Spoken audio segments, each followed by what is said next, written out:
नमस्कार दोस्तों, wisdom wave helps YouTube channel पर आपका स्वागत है। स्वार्थी व्यक्ति वह है जो स्वयं के हित और सुख की खोज में रहता है। समाज में जब हम किसी को स्वार्थी कहते हैं तो यह समझा जाता है कि वह केवल अपनी ही भलाई में रुचि रखता है। लेकिन क्या वास्तव में स्वार्थी होना गलत है?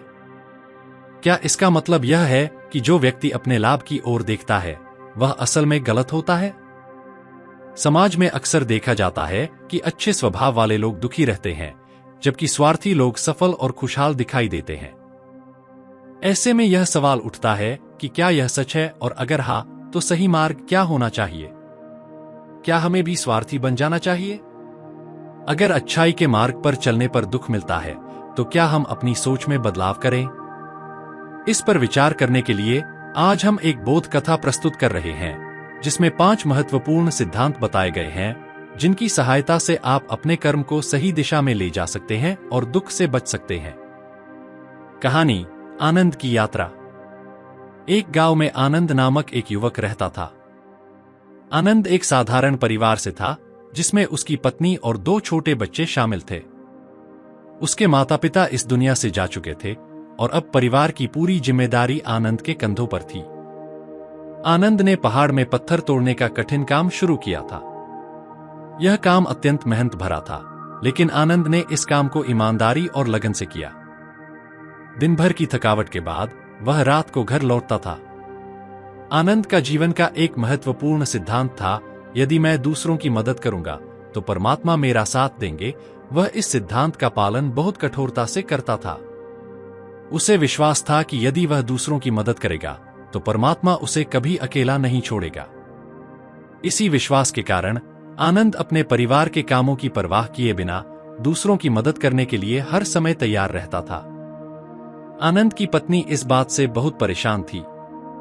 उसे लगता था कि आनंद को अपने परिवार की जिम्मेदारी पहले पूरी करनी चाहिए। उसने आनंद से कई बार कहा कि हमारे बच्चे छोटे हैं, तुम्हें पहले घर का ध्यान देना चाहिए। दूसरों की मदद करने में तुम्हारा कोई फायदा नहीं है, बल्कि इससे हमारे घर के काम प्रभावित होते हैं। लेकिन आनंद का मन इस पर नहीं मानता था। उसके दिल में यह विश्वास था कि परमात्मा उसकी मदद करेंगे, और उसने अपनी पत्नी की बातों को नजरअंदाज कर दिया। गांव के लोग आनंद के इस स्वभाव को जानते थे और इसका फायदा उठाते थे। वे जानते थे कि आनंद हमेशा उनकी मदद करेगा, चाहे उनके काम आसान हो या कठिन। इसके साथ ही लोग आनंद की पीठ पीछे उसकी आलोचना करते थे और उसका मजाक उड़ाते थे। दुख की घड़ी। एक दिन आनंद की पत्नी अचानक बीमार पड़ गई। गांव के वैद्य ने उसे बताया कि उसकी पत्नी को कर्क रोग हो गया है और उसे नगर में किसी बड़े वैद्य से दिखाना होगा। वैद्य ने कहा कि अगर आनंद जल्दी से नगर पहुंचकर पत्नी का इलाज करवा नहीं सका तो उसकी पत्नी की जान खतरे में हो सकती है। आनंद की स्थिति गंभीर हो गई। उसके पास इतनी धनराशि नहीं थी कि वह एक घोड़ा गाड़ी किराए पर ले सके और अपनी पत्नी को नगर तक ले जा सके।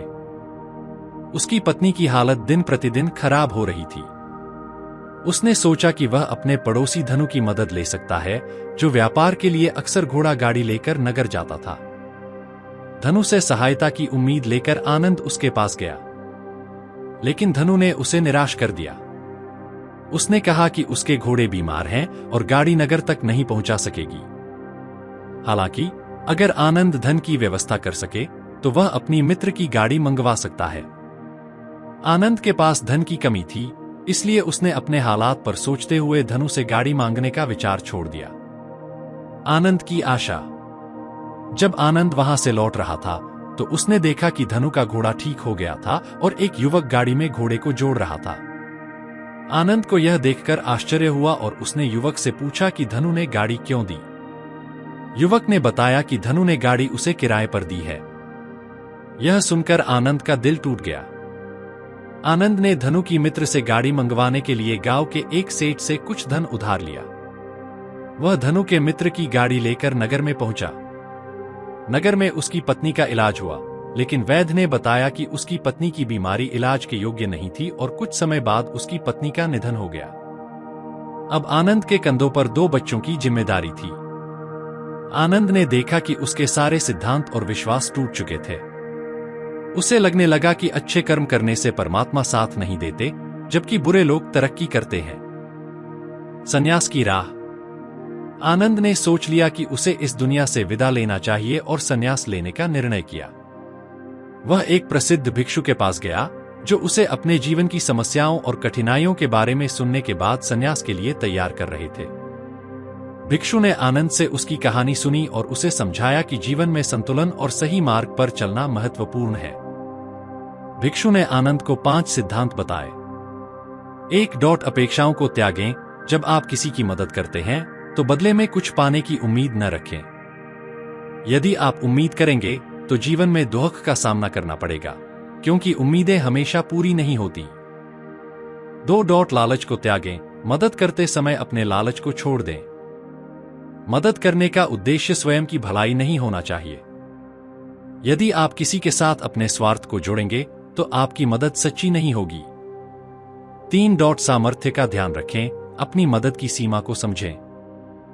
सबसे पहले अपनी जिम्मेदारियों और परिवार की देखभाल करें और फिर दूसरों की मदद करें। अपनी क्षमता और संसाधनों को ध्यान में रखकर ही मदद करें। 4. अपना कर्म पहले पूरा करें। दूसरों की मदद करने से पहले अपनी जिम्मेदारियों को पूरा करें। अगर आप अपनी जिम्मेदारियों को छोड़कर दूसरों की मदद करेंगे तो यह आपके और आपके परिवार के लिए हानिकारक हो सकता है।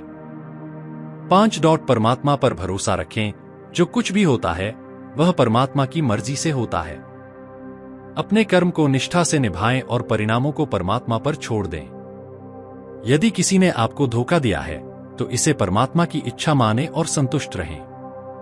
भिक्षु ने आनंद को यह भी सलाह दी कि वह पहले अपने जीवन की जिम्मेदारियों को समझे और निभाए, फिर संन्यास की राह पर चले। आनंद ने भिक्षु की सलाह मानी और गांव लौट आया। उसने अपने बच्चों की देखभाल की और अपनी जिम्मेदारियों को पूर्ण निष्ठा से निभाया। गांव में लौटने के बाद आनंद ने अपने जीवन को एक नई दिशा दी। लोगों ने आनंद में एक नई आत्मशांति और सुकून देखा और उसने अपने जीवन में संतुलन बनाए रखा। उसकी अच्छाई और निष्ठा ने उसे एक नई पहचान दी और लोगों ने उसकी सच्चाई को सराहा।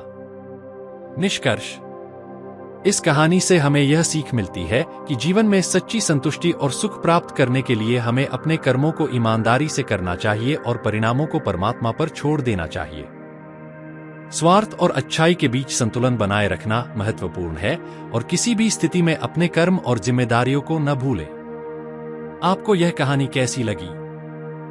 कृपया कमेंट में बताएं और अगर आपको यह अच्छी लगी तो इस चैनल को सब्सक्राइब जरूर करें। अगली कहानी में फिर मिलेंगे। तब तक अपना ध्यान रखें।